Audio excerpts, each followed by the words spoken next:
প্রায় ৮ বছর পর নাসরিনের বড় ভাই আলাউদ্দিন দেশে ফিরল। সঙ্গে বিদেশি বউ। বউয়ের নাম ক্লারা। বউয়ের চুল সোনালি, চোখ ঘন নীল, মুখটাও মায়া মায়া।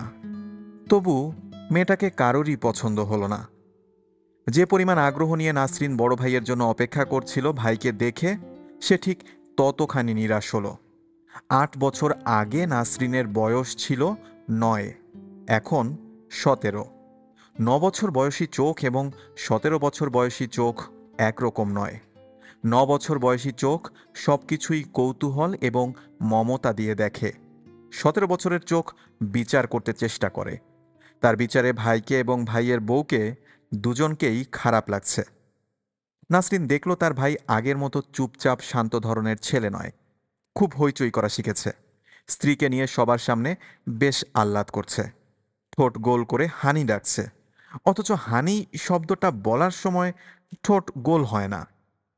আলাউদ্দিন এতদিন পর দেশে আসছে, আত্মীয় স্বজনদের জন্য উপহার টুপহার আনা উচিত ছিল, তেমন কিছুই আনেনি। ভুসভুসা অ্যাশ কালারের একটা সোয়েটার এনেছে মার জন্য। সেই সোয়েটার নিয়ে কত রকম আদিক্ষেতা। পিওর উল মা, পিওর উল আজকাল আমেরিকাতেও এক্সপেন্সিভ। মা, তোমার কি কালার পছন্দ হয়েছে? নাসরিনের একবার বলার ইচ্ছে হলো, অ্যাশ কালারের পছন্দের কি আছে ভাইয়া?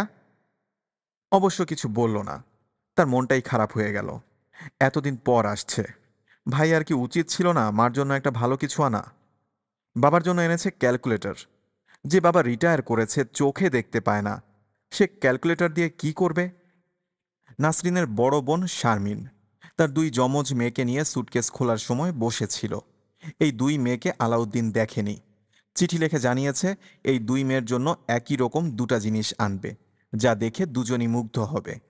দুজনের জন্য দুটো গায়ে মাখার সাবান বেরুলো। এই সাবান ঢাকার নিউ মার্কেটে ভর্তি, আমেরিকা থেকে বয়ে আনতে হয় না। আলাউদ্দিন বলল, বেশি কিছু আনতে পারিনি বুঝলি। লাস্ট মোমেন্টে ক্লারা ডিসাইড করলো আমার সঙ্গে আসবে। অনেকগুলো টাকা বেরিয়ে গেল, কিছু টাকা সঙ্গেও রাখতে হয়েছে। ঢাকায় হোটেলের বিল কেমন কে জানে। নাসরিন বলল, হোটেলের বিল মানে? তুমি কি হোটেলে উঠবে? বাধ্য হয়ে উঠতে হবে। এই গাদাগাদি ভিড়ে ক্লারার দম বন্ধ হয়ে আসছে। চট করে তো সব অভ্যাস হয় না, আস্তে আস্তে হয়।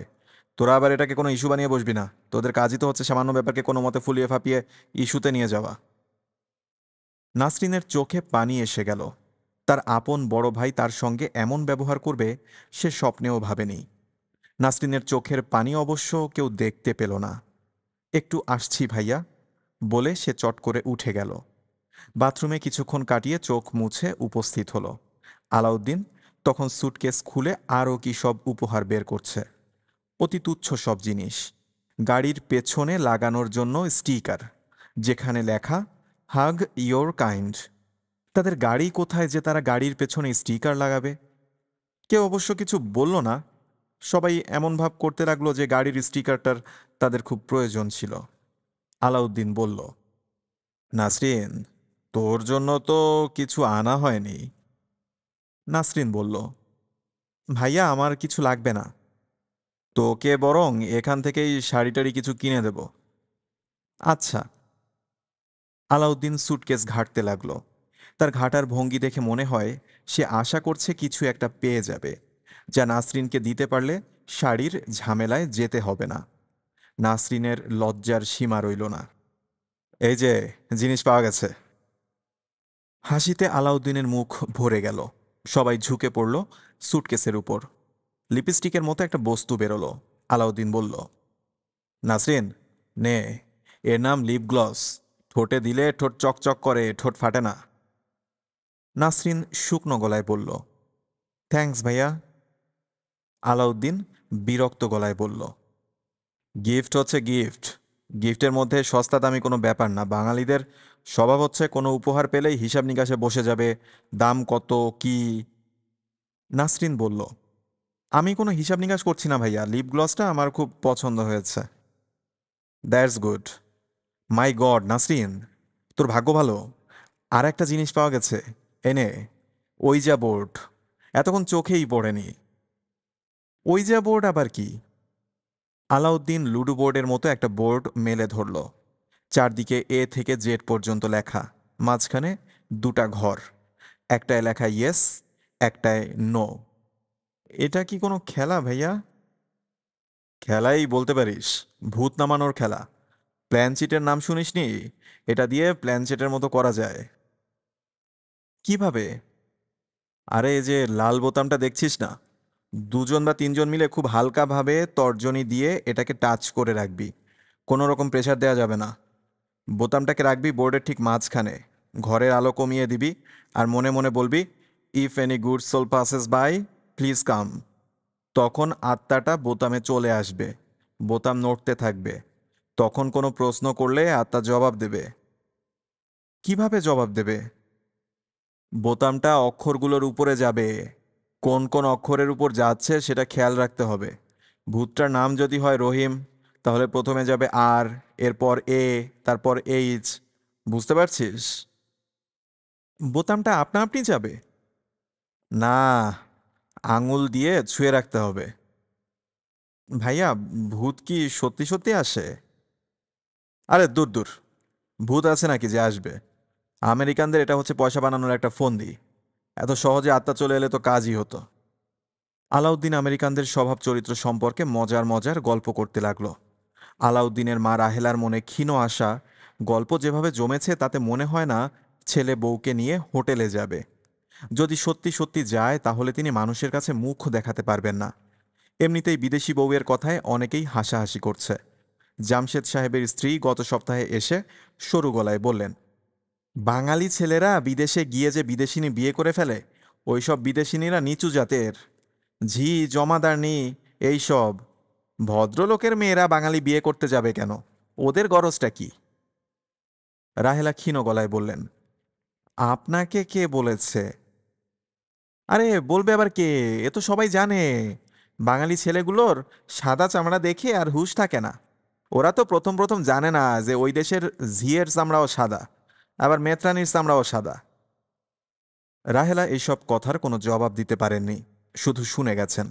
এখন যদি ছেলে বউ নিয়ে হোটেলে চলে যায় তাহলে কি হবে? সবাই তো গায়ে থুথু দিবে। অবশ্য তিনি যথাসাধ্য চেষ্টা করেছেন ছেলে এবং ছেলের বউয়ের জন্য একটা ঘর ভালো মতো সাজাতে। নাসরিনের ঘরটাই সাজাতে হয়েছে। দেয়ালে চুনকাম করা হয়েছে, টিউবলাইট লাগানো হয়েছে, একটা ফ্যান ঘরে আছে।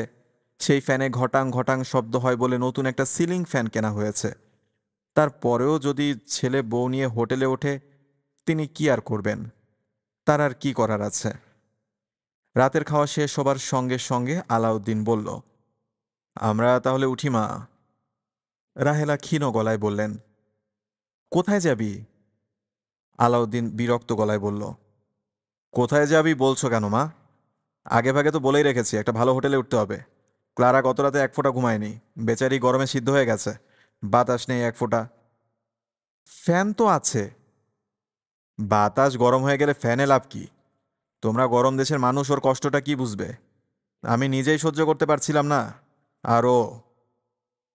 বউকে নিয়ে হোটেলে গিয়ে উঠলে লোকে নানান কথা বলবে। আলাউদ্দিন এই কথায় রাগে জ্বলতে লাগলো। হড়বড় করে এমন সব কথা বলতে লাগলো যার তেমন কোনো অর্থ নেই। তার বাবা মনসুর সাহেব, যিনি কখনোই কিছু বলেন না, তিনি পর্যন্ত বলে ফেললেন, তুই খামাখা চিৎকার করছিস কেন? আমি খামাখা চিৎকার করছি? আমি খামাখা চিৎকার করছি?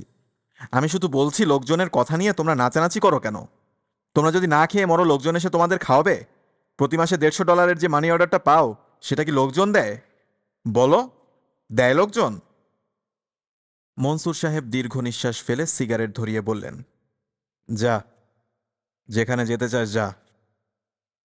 আলাউদ্দিন তিক্ত গলায় বলল, তোমরা ভাবছো ঘর ছেড়ে হোটেলে চলে যাচ্ছে, কাজেই ছেলে পর হয়ে গেল। এটা ঠিক না। আমরা কিছু ভাবছি না, তুই আর ভ্যাজ ভ্যাজ করিস না। মাথা ধরিয়ে দিয়েছিস। মাথা ধরিয়ে দিয়েছি। আমি মাথা ধরিয়ে দিয়েছি। 8 বছর পর ফিরে আসা পুত্রের সঙ্গে দ্বিতীয় রাতেই বাড়ির সদস্যদের খণ্ডপ্রলয়ের মতো হয়ে গেল। নাসরিন মনে মনে বলল, বেশ হয়েছে, খুব মজা হয়েছে, আমি খুব খুশি হয়েছি। ক্লারা ঝগড়ার ব্যাপারটা কিছুই বুঝল না।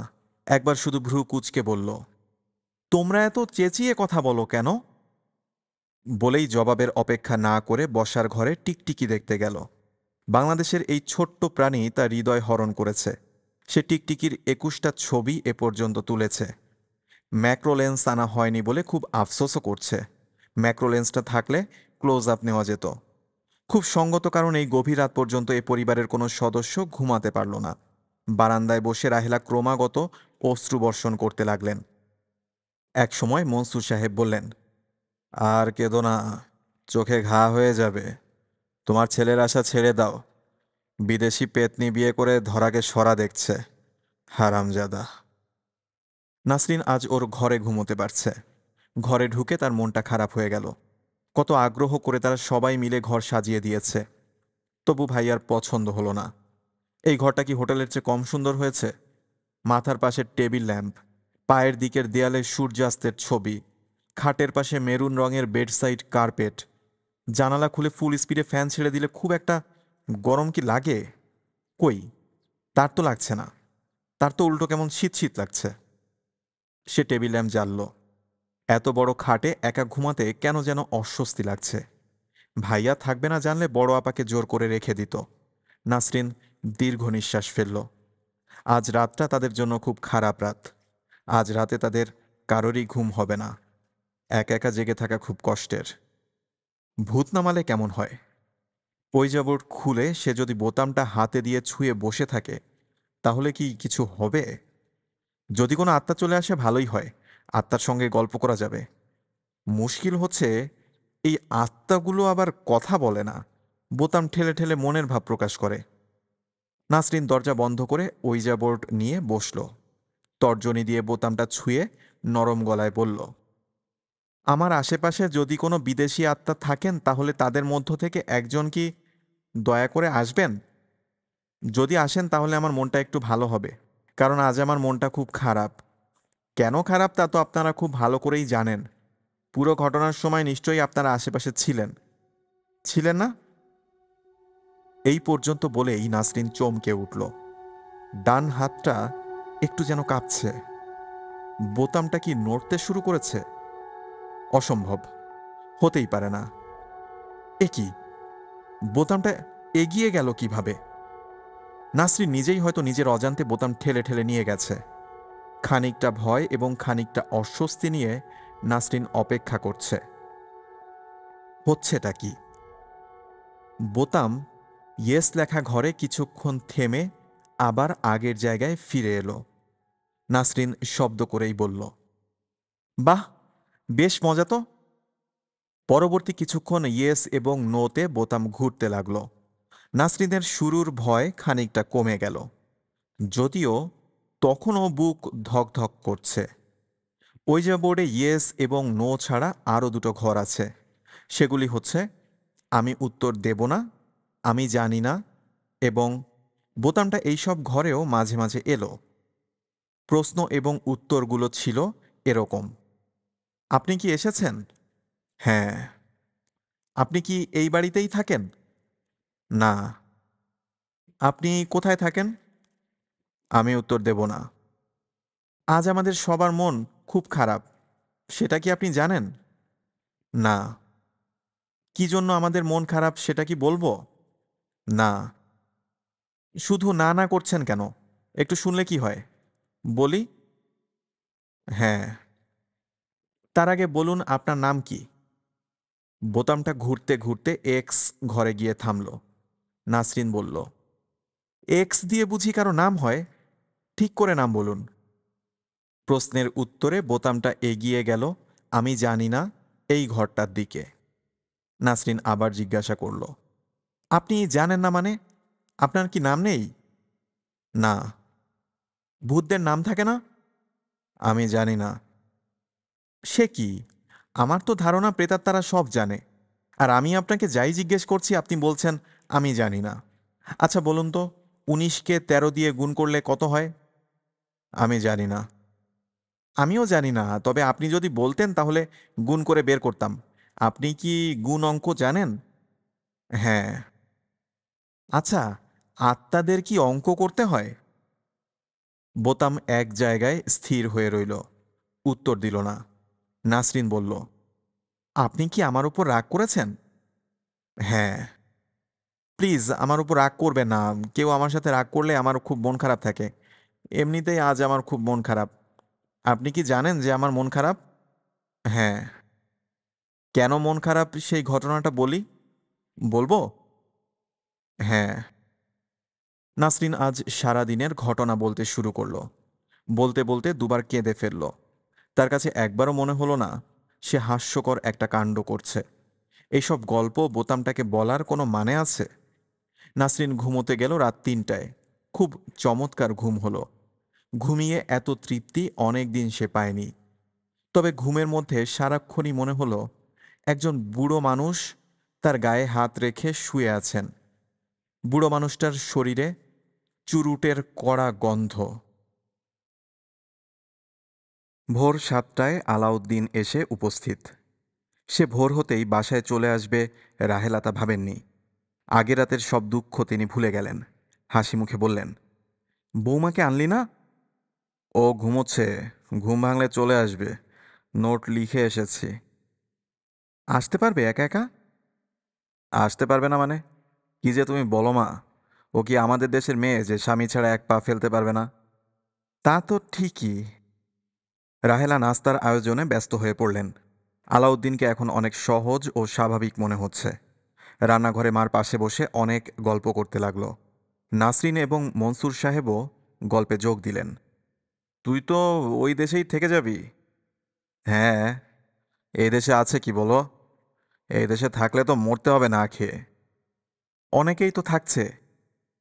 কী রকম আছে তা তো দেখতেই পাচ্ছি। তাও ঠিক। নাসরিনও সহজভাবে ভাইয়ের সঙ্গে অনেক গল্প করল। এখন ভাইয়াকে খুব আপন লাগছে। কথা বলতে ভালো লাগছে।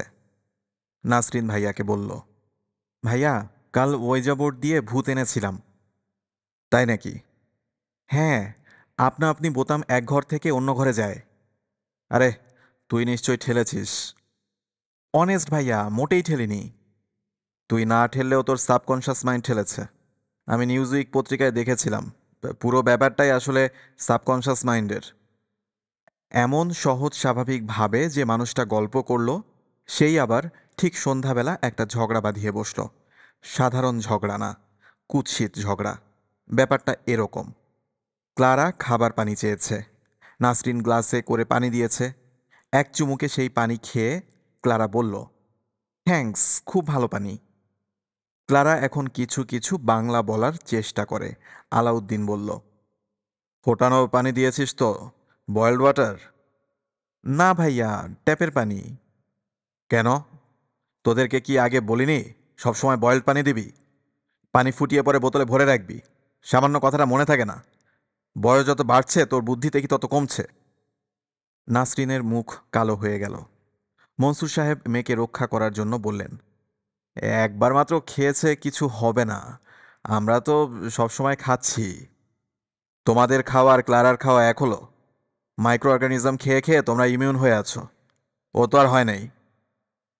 আচ্ছা, যা হবার হয়ে গেছে, এখন চিৎকার করে আর কি হবে? চিৎকার করছি নাকি? তোমাদের সঙ্গে দেখি সামান্য আর্গুমেন্টও করা যায় না। নাসরিন অনেক চেষ্টা করেও কান্না আটকাতে পারল না। মুখে শাড়ির আঁচল গুজে দ্রুত বের হয়ে গেল। রাহেলা মৃদুস্বরে বললেন, দিলি তো মেয়েটাকে কাঁদিয়ে, যা অভিমানী মেয়ে, রাতে তো খাবেই না। আলাউদ্দিন বিরক্ত গলায় বলল, এত অল্পতেই যদি চোখে পানি এসে যায় তাহলে তো মুশকিল। একটা ভুল করলে আর ভুল ধরিয়ে দেওয়া যাবে না। ও ছেলে মানুষ। ছেলে মানুষ কি বলছো? 17-18 বছরে কেউ ছেলে মানুষ থাকে? তোমাদের জন্য বড় হতে পারে না। তোমরা ছেলে মানুষ বানিয়ে রেখে দাও। আলাউদ্দিন রাতে খেলো না। বউকে নিয়ে নাকি নিরিবিলি কোথাও ডিনার করবে। নাসরিন সেই রাতে ঘুমুতে গেল না খেয়ে। অনেকক্ষণ জেগে রইল। ঘুম এলো না। তার খুব কষ্ট হচ্ছে। মরে যেতে ইচ্ছা করছে। অনেক রাতে সে ওয়েজা বোর্ড নিয়ে আবার বসল। আজ আর দেরি হলো না। বোতামে হাত রাখা মাত্র বোতাম নড়তে লাগল। আজ সে আত্মাটা উত্তরগুলিও শুধু হ্যাঁ বা না দিয়ে দিচ্ছে না, অক্ষরের উপর ঘুরে ঘুরে ছোট ছোট শব্দ তৈরি করছে। মজার মজার শব্দ। নাসরিন এই শব্দগুলিতে গুরুত্ব দিচ্ছে না, আবার গুরুত্ব দিচ্ছে। একবার ভাবছে এগুলো অবচেতন মনের ইচ্ছা। আর একবার ভাবছে হতেও তো পারে। হয়তো সত্যি কেউ এসেছে। পৃথিবীতে রহস্যময় ব্যাপারটা তো হয়ই। কটা রহস্যের সমাধান আমরা জানি। কি যেন বলেছিলেন Shakespeare? There are many things. যা হোক, নাসরিনের সাথে সেই আত্মার কথোপকথন এরকম। আপনি কি এসেছেন? হ্যাঁ। কাল যিনি এসেছিলেন আজও তিনিই এসেছেন? হ্যাঁ। আপনার নাম? এক্স। কি অদ্ভুত নাম। আচ্ছা, আপনি কি জানেন আজ আমার মন কালকের চেয়েও খারাপ? জানি। কি করা যায় বলুন তো? আমি জানি না। আপনি কি জানেন আপনার সঙ্গে কথা বলতে আমার খুব ভালো লাগে? জানি। ভাইয়া বলছিল এই যে আপনি নানান কথা বলছেন, এগুলি আসলে আমার মনের অবচেতন ইচ্ছার প্রতিফলন। হতে পারে। ভাইয়াকে আমার দারুণ পছন্দ। আমি জানি। ওই পচা মেয়েটা সব নষ্ট করে দিয়েছে। আমার মনে হয় মেয়েটা ডাইনি। ও আশেপাশে থাকলেই ভাইয়া অন্যরকম হয়ে যায়। তখন সবার সঙ্গে ঝগড়া করে। জানি। কি করা যায় বলুন তো? মেয়েটাকে মেরে ফেলো। ছি! কি যে বলেন! মানুষকে মেরে ফেলা যায় নাকি? হ্যাঁ, যায়। কিভাবে? অনেকভাবে। আপনার কথাবার্তার কোনো ঠিক নাই। আপনি কি করে ভাবলেন আমি একটা মানুষ মারতে পারি? সবাই পারে। আপনি পারেন? না।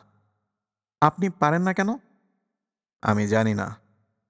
মানুষ মারা যে মহাপাপ, এটা কি আপনি জানেন? আমি জানি না। আপনি আসলে কিছুই জানেন না। হতে পারে। তাছাড়া আপনি আরেকটা জিনিস ভুলে যাচ্ছেন। ধরুন, আমি ওই পচা মেয়েকে মেরে ফেললাম। তখন পুলিশ কি আমাকে ছেড়ে দেবে? আমাকে ধরে নিয়ে ফাঁসিতে ঝুলিয়ে দেবে না? তা দিতে পারে। আর ভাইয়ার অবস্থাটা তখন চিন্তা করে দেখুন, কী রকম রাগ সে করবে। টাকা পয়সা দেওয়া বন্ধ করে দেবে। আমরা তখন না খেয়ে মারা যাব। বাবার এক পয়সা রোজগার নেই। আমাদের ব্যাংকে টাকা পয়সা নেই। ভাইয়া প্রতি মাসে যে টাকা পাঠায়, ওইটা দিয়ে আমরা চলি। ভাইয়া প্রতি মাসে কত পাঠায় বলুন তো? আমি জানি না। $100।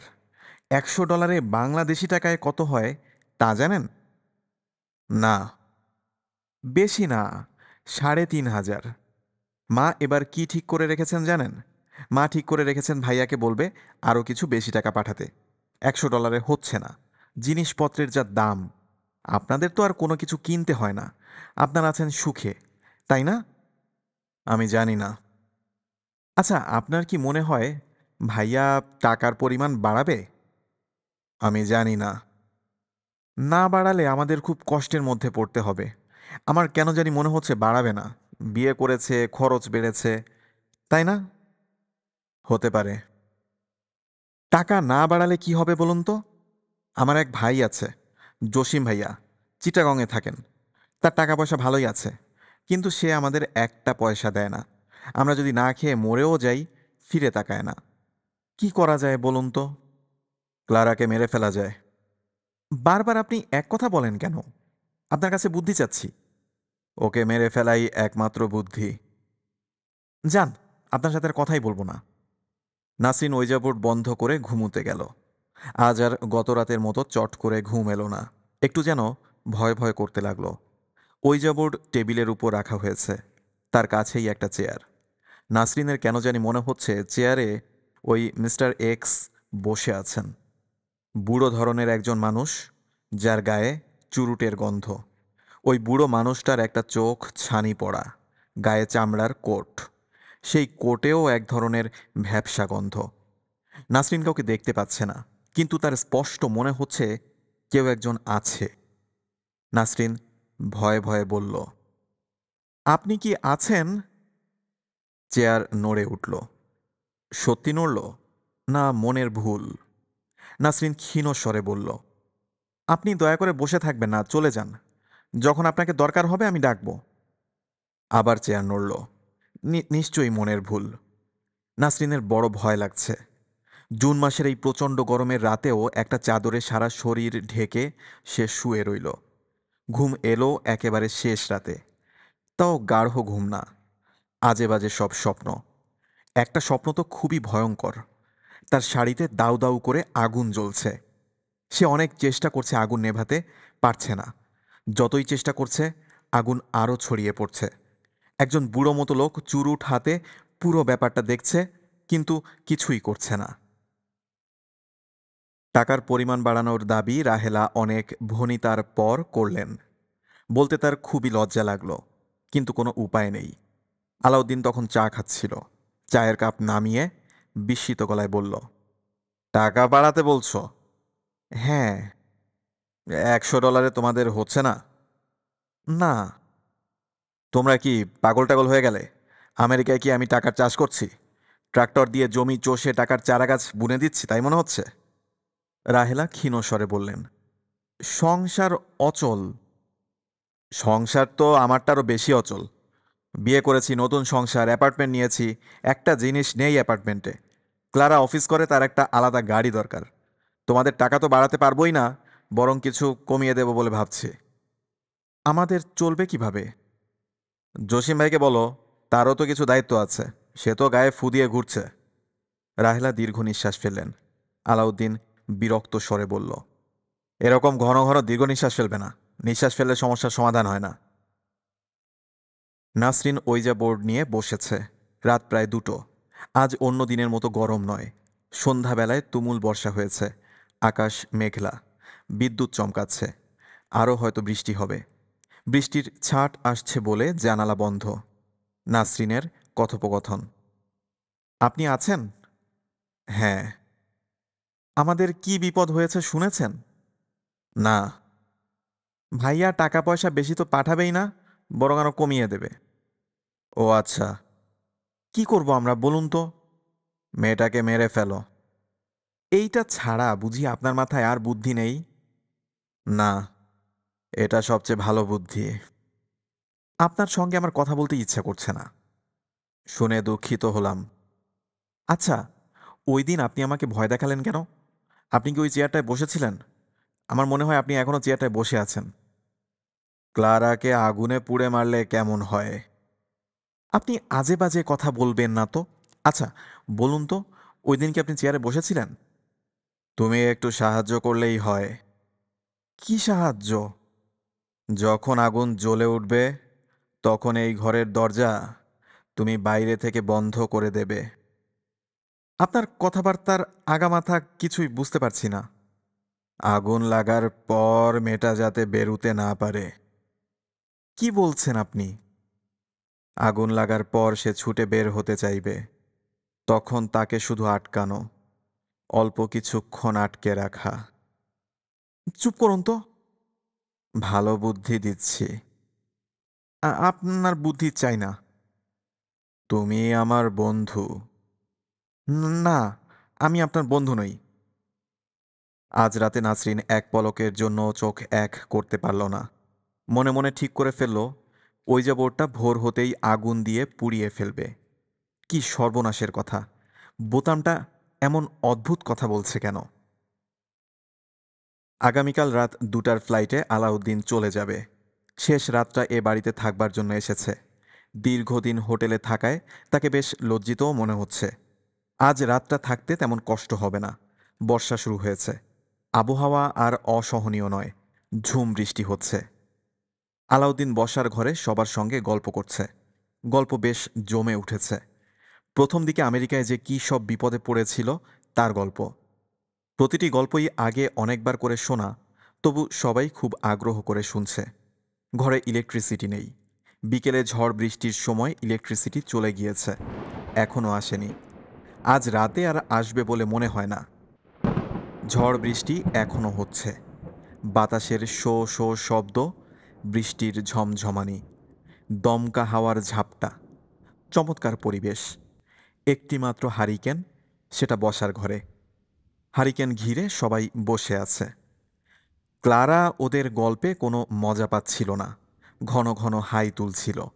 মাঝ রাতে সে ঘুমুতে গেল। নাসরিন তার ঘরে মোমবাতি জ্বালিয়ে দিয়ে গেল। দুর্ঘটনা ঘটল তারও মিনিট 10 পর। গল্প তখন খুব জমে উঠেছে। শুরু হয়েছে ভূতের গল্প। রাহেলা ছোটবেলায় নিশির ডাক শুনে ঘর ছেড়ে বের হয়ে পড়েছিলেন। সেই গল্প হচ্ছে। গা ছমছমানো পরিবেশ। ঠিক তখন তীক্ষ্ণ গলায় নাসরিন বলল, ঘর এত আলো হয়ে গেছে কেন ভাইয়া? তার কথা শেষ হবার আগেই শোনা গেল গোঙানি ও চিৎকার। দরজায় ধাক্কা দিচ্ছে এবং ক্লারা ও গড ও গড বলে চেঁচাচ্ছে।